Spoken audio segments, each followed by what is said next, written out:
its students.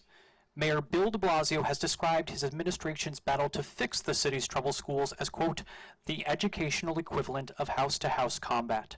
On the front lines of that combat is former principal and now New York City Department of Education Chancellor Carmen Fariña. She is here with The Atlantic's Matt Thompson. Thank you for joining us this morning, Carmen. Thank you for having me. So this September, if I'm correct, will mark your 50th year in professional education. Absolutely. Now, You gotta get the applause for achievement, not for endurance. you told me you'd seen it all. I want to hear, what would take a teacher in Mott Hall Bridges Academy, for example, what would be the biggest difference between the experience of that teacher today and a teacher from when you began in schools? Well, I know this school well. I have visited several times and before she became famous. And I think one of the major shifts is the relationship between teachers and students and teachers and their administrators. Nadia is very much hands-on as a principal, visits classrooms all the time. Those teachers feel very comfortable also talking to her about a variety of issues. It doesn't mean that you only meet the principal once a month at a faculty conference. It's a constant ongoing conversation. So I think that's a big difference. I think one of the other differences in this school and many schools around the city now, the curriculums are developed in conjunction with teachers and parents in many cases. So I think it's a much more interactive, engaged way. When I started teaching, you were given your syllabus. You were told this time of day you teach this and this time of day you teach that, and you were being supervised in those ways. So I think it's hopefully a more intellectual pursuit, and hopefully one that when teachers come to the table because they want to perfect a craft, it gives them the opportunity to do that. Experience has been a theme of some of the changes that you've instituted as you've come. You've raised the experience requirements for superintendents and principals since beginning as chancellor. I'm curious, how you've also changed from the earlier report card approach to evaluating schools to a school snapshot. Now, you go on many school visits every week, but for a parent, say, of a student in a school, how does a parent walk into a school and know that their child, their son or daughter, is getting a good education? What do they look for? What is someone without that? I think one of the things that we've invested a lot of time and training into is the capacity framework. So to a large degree, for a parent, it starts with, how am I involved in my child's school? What are the vehicles that I'm being given? This year I did about 40 town hall meetings and a lot more of parent training about what is it you want from your school and how we can produce it. So I think making parents a little bit more sophisticated at what they should be looking for. We had parents who thought that if they went to schools and they saw silent classrooms, the kids were learning. I say if kids don't talk, there's no learning going on. If there's not an open door policy for parents, this year we instituted student-led parent-teacher conferences in all our middle schools so that students actually sit at the parent-teacher conferences and talk about what they've achieved, what they've yet to achieve, so parents actually hear from their own students and can hold their own children accountable for what they need to get better at. So I think we've also done a lot more parent workshops. Parents want to know more, what does literacy look like in early grades? So a lot of our workshops with parents this past year, what should you expect in your classrooms? We also had parent-teacher conferences this year that extended over an entire month, not just 1 minute, like every 5 months. So I think we're doing a lot more in telling parents what it is that we think we need to do to be better. We've introduced more subject areas like social studies and science, and those particular subject areas, we've also held workshops for parents so that they know what the expectations are. What should your child know in second grade? How should that be taught? So I think we're trying to do a good job in that respect. When one of the signature accomplishments so far of the tenure has been a, by many measures, successful rollout of universal pre-K for students across the city. One of the criticisms of the rollout has been that in an effort to make pre-K universal, it's actually benefited wealthier, more affluent neighborhoods rather than poorer neighborhoods, that seats for preschool are more prevalent in affluent neighborhoods than they are in lower income neighborhoods. How are you addressing that going forward as you Well, continue I to roll think out that we're pre-K? starting in September with 70,000 pre-Ks. So I think we're hitting the whole city. There will be no part of the city that isn't blanketed, and we've promised a seat for everyone who applies. So I really anticipate that to be the case.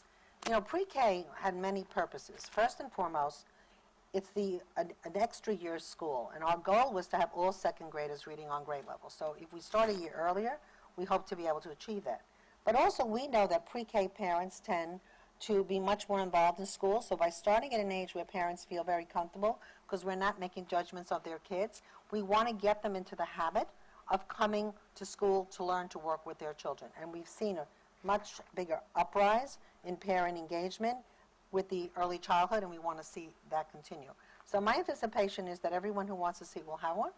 And also we have done a very good job, I think, of teacher training. And one of the things that certainly we continue to work on, making sure that more of our deans of universities and other places will start training more teachers for early childhood, because in the past that hasn't been a focus, and I think it needs to be, because I'm anticipating this will become a national model, and we need to have teachers who understand that 4-year-olds are not 6-year-olds.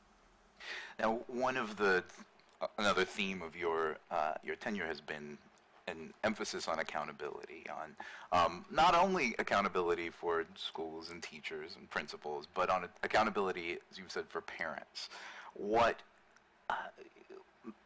To continue asking about disparities for a moment, how do you help if, say, two families, one upper income, one possibly where they are more able to adjust their schedule so that they can be more involved in schools, versus one that might be a lower income family, both parents working, both working jobs that don't allow them the flexibility in their schedule? How do you enable those parents also to have that degree of involvement that you mentioned in their child's schooling? I don't think being in your child's school all the time is the best parent involvement.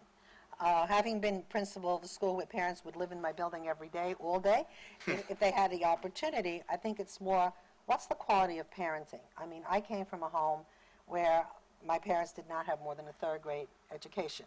Going to school for them was very intimidating, but they made sure that the culture in my home, we always had newspapers. In those days, we didn't have paperback books, but there was a culture of learning in the home. There was dinner time conversations.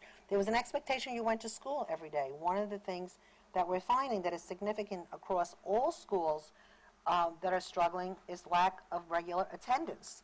So we're also trying to see if we can train parents to mentor other parents. We're developing an app, we actually have already, where if your child is not in school, you get a buzz, and to hope that your child will then show up in school. Teachers are taking attendance in a way that also is not about just marking you absent, but do you pick up a phone call and call and say, I missed you today, where are you? Make sure you're here tomorrow. So I think there's lots of ways to parent, and I think also immigrant parents in particular have often felt not welcomed in schools or intimidated. So the fact that we now have almost all of our communications to parents in at least 8 languages, and more parent coordinators who speak the main language of the school. These are all ways to try to encourage parents. But I certainly understand that many of our parents work 2 and 3 jobs, and there's another way to be involved. We've done a lot of workshops this year on Saturdays.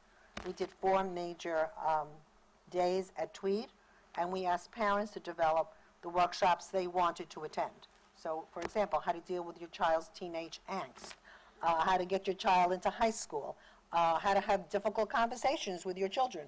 These were all requests from parents that they wanted to have discussed. How to make sure that you have a good IEP conversation with your special needs child. So these are all things that we've done, and we average 300 to 400 parents on these Saturdays. And we will continue to open up our doors to make sure parents work with us. I want to push on the theme of inequities or disparities for a moment. Earlier this year, a report across the state, black students are 44% more likely than white students to have a teacher rated ineffective in math, 5% more likely to have one rated ineffective in English. In New York City, the governor's office released a report the other day that I'm sure you remember, saying that 91 city schools are failing. They're schools where less than half of students are graduating, fewer than 1 in 10 are proficient in English or math. You've mentioned both pairing accountability with support and trying to give failing schools a pathway for improving. You've created a program to do so. But I'm curious, how do you know when a school just isn't working? Well, I think our effort on renewal schools is really multi-pronged. So let me be clear. It's certainly a statistic that worries me. I don't want to see any child fail in the city. But also, if you have scores that are not meeting the norm, you can even have effective teachers, but by some evaluations, they won't be rated effective. So one of the things that we've been very careful is to set up very specific norms that superintendents and principals are learning from on how to walk into classrooms and set the standards for teachers. We have brought back professional development in New York City in a very big way. Certainly we have now for all our renewal school a common literacy approach. Writing is one of the subjects that I think is the least taught, or at least taught well. So we made that an emphasis in all schools, but our renewal schools in particular. And we also have enhanced our professional development for teachers across the city, but renewal schools not by option. We are going to extend the school day by an hour in all those schools. We also are going to be looking at teachers and how they're rated, and we seem to be having a lot more teachers who are actually going to be rated ineffective if that is not what they're doing. So we're looking at it from multiple ways. How do we support the teachers that are doing a good job to make sure they get what they need, but also those who may not be up to the challenge are not there over a period of time. And we've done this pretty much also because of the new teachers contract. And I have to say, working in collaboration, we won't always agree, but not arguing with each other in public also has enhanced the work that we do together. So every Monday now in New York City, we have an additional 80 minutes of professional development time in the contract. So teachers are in their schools. We've encouraged them not only to work with each other, but across schools. We have something called learning partners. Our struggling schools are all partnered with schools that have been more successful to see what you learn from. And we've also increased parent engagement on Tuesdays by 40 minutes. All teachers must engage with parents, an additional 40 minutes a week. And we've given them a variety of ways to do that. And we have a pamphlet coming out, 140 ways to do 40 minutes. So it's not, one of the things, very tiny but very effective, we've asked teachers to think about 5 students every week that are doing something wonderful. Now, something wonderful can be arriving to school on time, for a change, and we've asked them to make good news phone calls. For too long in the system, parents are used to phone calls being negative things. And once we started the good news phone call syndrome, particularly in the Bronx, which is where it started, parents said, I couldn't believe it. I got a call from the teacher, and this is what she said. And, first of all, I thought it was a prank. I thought my child had put them up to it. So the reality is that we have to change the paradigm of who's accountable. Our community schools are going to be part of this. All 94 schools and extras are going to have programs till 6 o'clock. Those programs will include mental health services. They will include art services. They will include more phys ed, but also more supports to families as a whole. Children don't live in isolation. They live as part of families and communities. So I think it's important to bring everybody to the task. I want to ask one last question before we turn it over to the audience for questions about just continuing, as you mentioned, collaborating more effectively with both teachers, the union. I want to ask about collaborating more effectively with charter schools. We've heard a lot of talk. Ms. Weingarten earlier today talked about too much competition and not enough collaboration between district and charter schools. What do you see as the role for charters in the system, and what can district schools learn from the most successful charters like Success Academy? And also, what can charter schools learn from us? It's a two-way street. Well, for example, Nadia Lopez's school is part of a District 23 in Brooklyn, Brownsville, one of our neediest. And they're working very collaboratively with a grant with Uncommon Schools. And they've actually been going to Saturday workshops that Brett has fixed for them. And they're learning, particularly because it's a district with a lot of new teachers, what are some of the strategies for first-year teachers and how they work. And they're actually going to extend the work this coming year. I'm doing a graduation program on Monday, Broome Street Academy, which is a charter school. So all children, I believe, are part of New York City. All of them are going to be the future of our city. So I work collaboratively with many of them, visit them all the time, by invitation, and also try to help them. One of the charter schools I just visited recently wanted more help with their English language learners. It's an independent charter, doesn't have the network for helping them, so I invited them to come to any of the professional development that we have, and principals are always invited to anything that we do. And many of them have come. We do Saturday workshops for principal, and many of the charter schools have come to that. So I see it as a partnership. I also work with the non-public schools. Just met with all the parochial schools in New York City about how we could work more closely together. And some of their interests are also how do they help their special needs students. So any workshops I can do for them, why not? Let me open it up to questions over here on my right. Hi there. My name is Alex Boggs. I'm an intern with the U.S. Department of Education, and I'm an elementary education major at the University of Arkansas.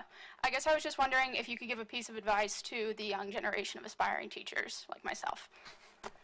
Oh, my goodness. One of my favorite topics. I think of teaching as a craft. Think of it as something that's organic and grows, but also taking the advice of the speaker before me. Loving the students is not where it's at. We're here to educate the future. We're here to make sure they have jobs tomorrow. One of the things I've said, I think as a teacher, I taught for 22 years, that my job was to make sure that these kids would be independent. As a parent, I did not want my students, my own children living at home. So how do we educate the kids so they're analytical thinkers? Make sure we teach the subjects that matter in ways that matter. My favorite subject is social studies. It's on my mind because I just did an interview on it. And that teaches you how to think, but you don't learn it by learning facts. You learn by trying to think, to compare and contrast different points of history, different people in history, and STEM, science, things that are really going to encourage kids to think. And I think really it is important to have orderly classrooms. It's important to make sure kids come to school every day. But the beauty of teaching is being able to also put yourself into it in a way that kids will remember what you've done for them. My daughter wanted to give me a present when I took on this job. She couldn't think of what I needed, and believe me, all I need is like a day off once in a while. It doesn't happen. But she gave me a reunion of 125 former students. Now, these are people in their 40s and 50s, and it's interesting because then she had them write me, a little book about what they remember. Now, one of them remembered their test scores from when they were in my grade. That doesn't mean they're not successful. They all went on to college. They remembered the trips we took, the fact that with their birthday I took them to my house for lunch, that I called them at night if they were sick, that their parents had parent-teacher conferences in my house so I didn't have to leave at 9 o'clock when the lights went off. So become a human being, but understand that your end goal as a teacher is to make productive citizens. And I think that is a good balance of those two things. Thank you. I think we have room for one more question. Hi, Chancellor. My name is Rachel Stack. I work with a nonprofit based here in D.C. called Great Minds, but I live in New York, and I'm the parent of 2 New York City public school students, so from a professional and personal perspective, thank you for your work. My question is about curriculum, your favorite subject, history, social studies. Chancellor Henderson this morning talked about academic rigor and curriculum cohesion, and I wonder if you could talk a little bit about how that curriculum cohesion is playing out in New York City public schools. Okay, well, I think within the first 3 months of my becoming chancellor, I put together a professional development team. And one of their first tasks was to produce a scope and sequence in social studies K-12. And that was actually inaugurated in September of this year with the expectations, because I speak to superintendents at least twice a month, that every principal in New York City is going to be held accountable for that social studies curriculum. Second graders must know about New York City. Third graders must know about regions of the world. Fourth and fifth graders, American history. Non-negotiable curriculum. The process for learning, though, is the strategies, is the Common Core strategies, analytical thinking, persuasive talks. There's got to be a strategy that's aligned to what history is. History is about making decisions, deep thinking, and hopefully not avoiding the mistakes of the past. So you have in New York City a scope and sequence social studies that parents have been exposed to, and if they haven't, I'm happy to share it. As of next week, we will have a scope and sequence for science and STEM, K-12. And this will become the expectations in every single school for principals that are being evaluated by superintendents. This year, our superintendents are both supervisors and support staff. It's not 2 separate people doing 2 separate things. And I think that it's what it's all about. We have had all summer long, we will have workshops for teachers on both social studies and science and STEM around the scope and sequence. But the expectations will be very, very clear. And also tied into the fact that although we don't have a test in social studies, which we used to in 5th grade, that teaching it is still crucial to developing productive citizens. You can't vote if you don't know what history is all about, in my opinion. Thank you very much, and I'm happy you. you got to talk about social studies. Thank all of you. That was nice in one day. That was just